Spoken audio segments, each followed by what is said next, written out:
this is where we get to Milroe.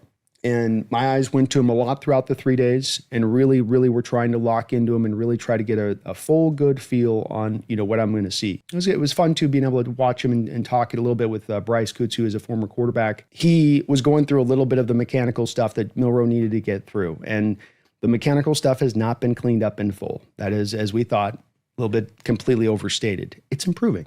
And that's the really nice thing here about Milroe and what I saw. I saw improvement. I'm seeing progress. I am seeing there are the things that are coming forward. There is a lot of reversion. There is still the things that will drive you crazy in the decision making. He has on day 2 a moment where he takes a snap and he tries to do this little de facto jump pass at the goal line. Now, it works and you get a touchdown there, but I'm talking 1952, 5'3" quarterback. They don't know how to throw a football, jump pass.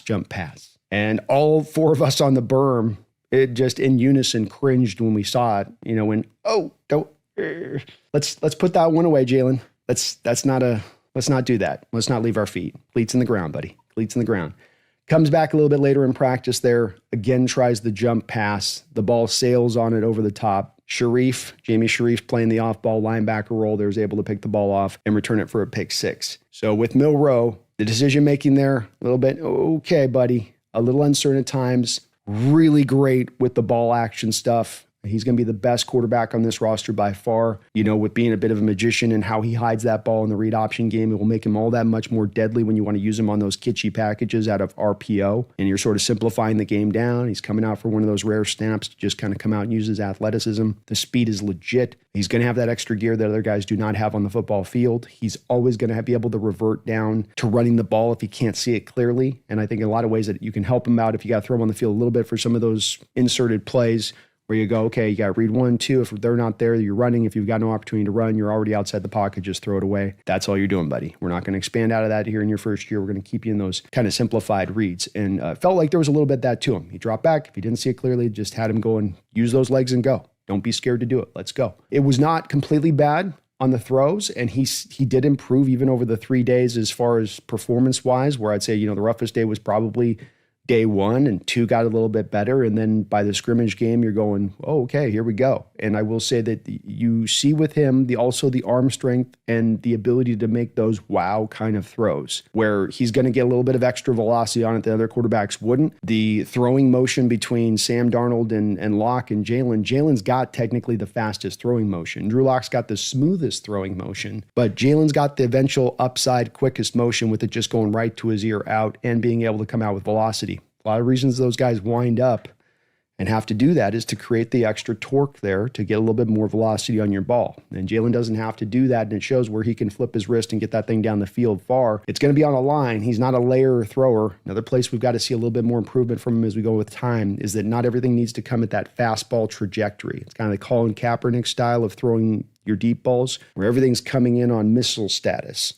And sometimes you need to kind of Russell Wilson moonball it a little bit to give your receiver the right angle to go and make the catch.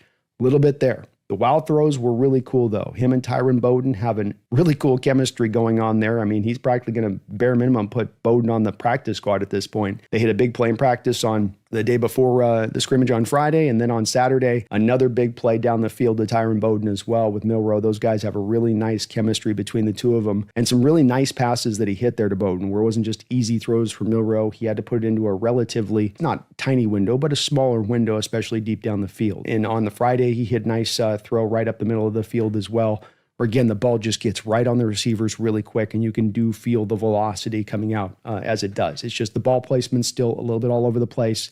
You do then get, when it goes bad, it goes really bad on plays where you go, oof. When the footwork kind of checks out on a play, he ends up on his front foot. He ends up kind of bopping along on the front foot.